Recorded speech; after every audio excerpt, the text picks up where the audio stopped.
Giacomo is from Northwestern University and is going to be talking to us about flash spectroscopy with Keck. Whenever you're ready.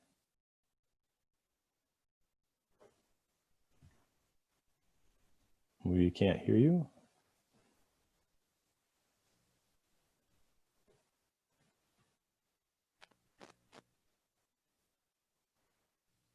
Giacomo, we cannot hear you for some reason.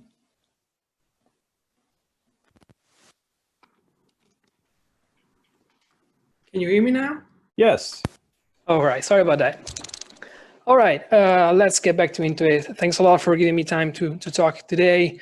And I want to thank also all my collaborators, which some of them are listed here. This work wouldn't be possible without them.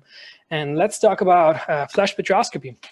And so I'll start with the classic plot that is usually showed in time domain talks. And so showing the time scale of typical transients. And so you see that core collapse supernova are usually put in this region here.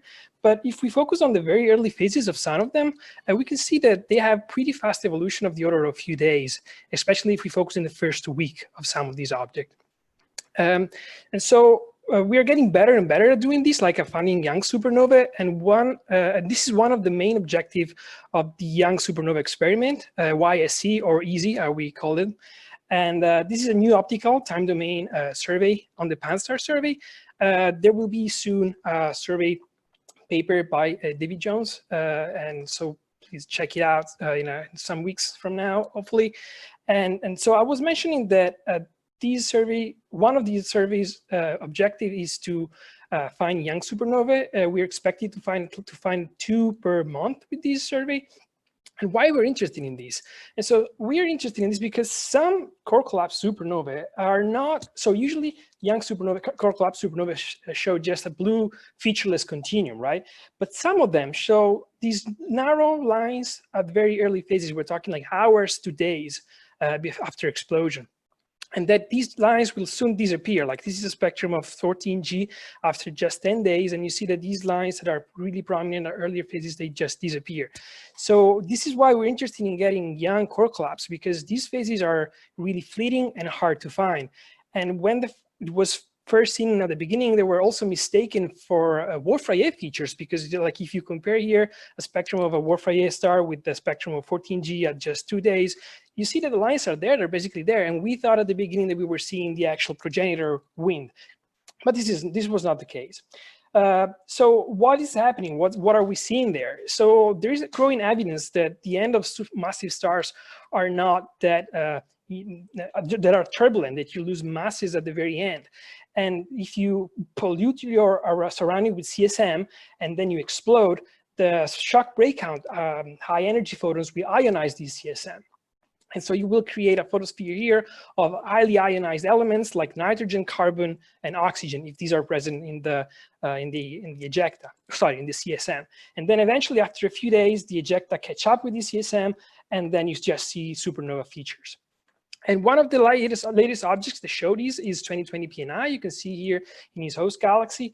And this is particularly nice and active galaxy. In fact, this was the 4th supernova in the last 15 years that exploded in this host.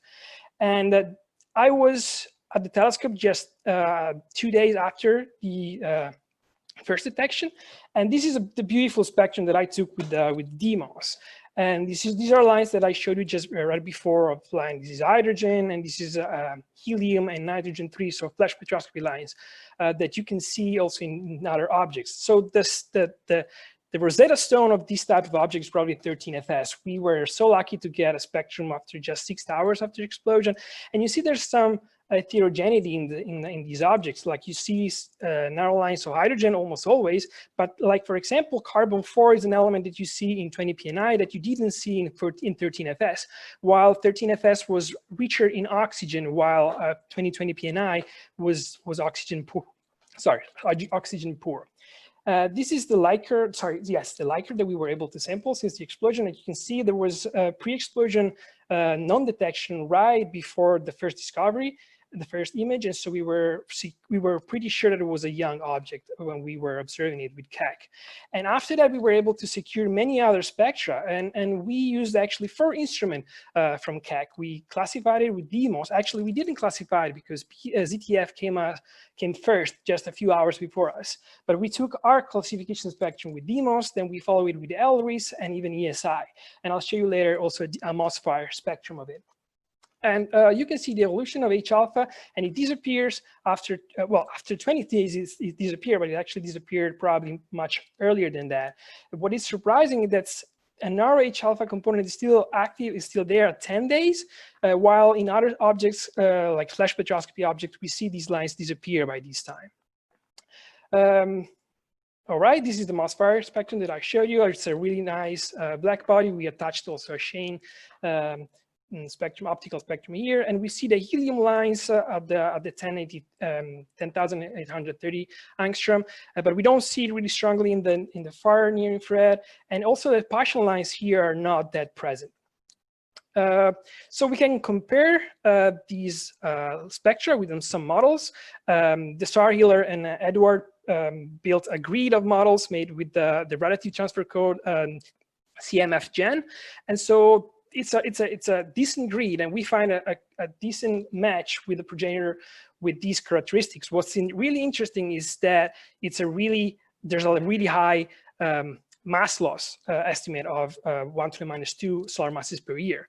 And what's also interesting is that even in their model, these narrow lines disappears much earlier than it does in our case.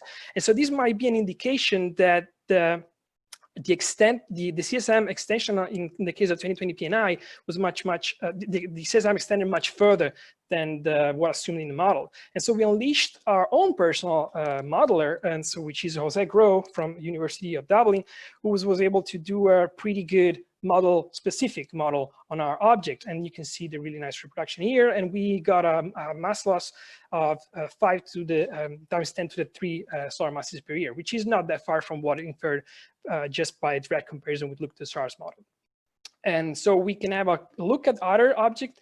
This sample is started to growing lately, and we can see that it's not a particularly highly ionization state CSM, but and even the mass loss that we inferred, that it seemed so big, it's actually not that big for for objects that show these features. I want to conclude saying that flash spectroscopy is pretty hot. Like this is like features, and there was a sample paper by ZTF just a few months ago. There's an object paper by Leo Tartaglia just a few weeks ago, and so and this is an object that we classified just last week again with EASY at LRIS just last week, and so I think we are finally entering a phase where we can find young supernova and study them and very important information about the progenitor. I think Keck has still a lot of, it's really useful in this case, and his new instruments are also really, there's good hope for also new instruments that are planned or like possibly planned to be implemented. Thank you. Okay, we have time for a few questions. And while we're waiting for questions to come in, I was wondering, you mentioned the 2 different modeling. Is there differences in the modeling that you can comment on?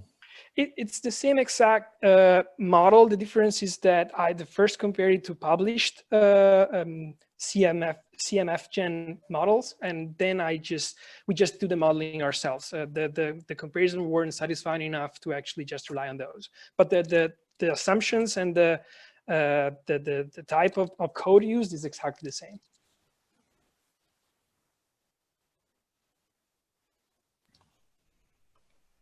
Well, I'm not seeing questions come in. Mark, I'm going to ask one if I can. Yes, please, John.